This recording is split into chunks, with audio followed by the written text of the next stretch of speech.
Hi, my name is Gentle Shadow. And in this guide I'm going to show you how to set select to speak on Android phone. Now consider subscribing and tap on the bell icon for more. Or follow me if you are on Facebook. Now open your Android settings section.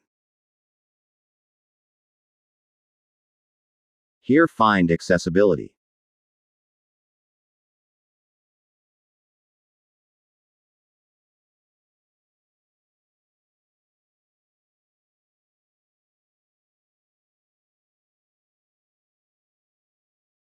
Here tap on select to speak.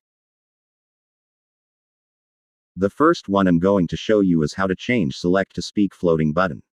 To change it, tap on select to speak shortcut. Now tap on more options. Here to change the floating button from floating to normal button on the down side in your Android screen.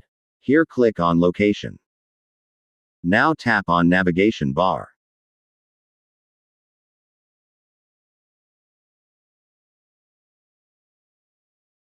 Now for the second one, which is how to turn off select to speak. Here tap on back navigation button, and tap on save.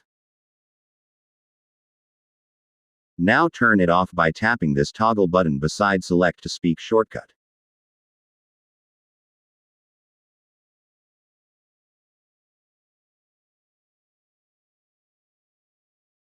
Please consider subscribing for more. And remember, this feature varies depending on Android you are using. See you on the next one. Peace.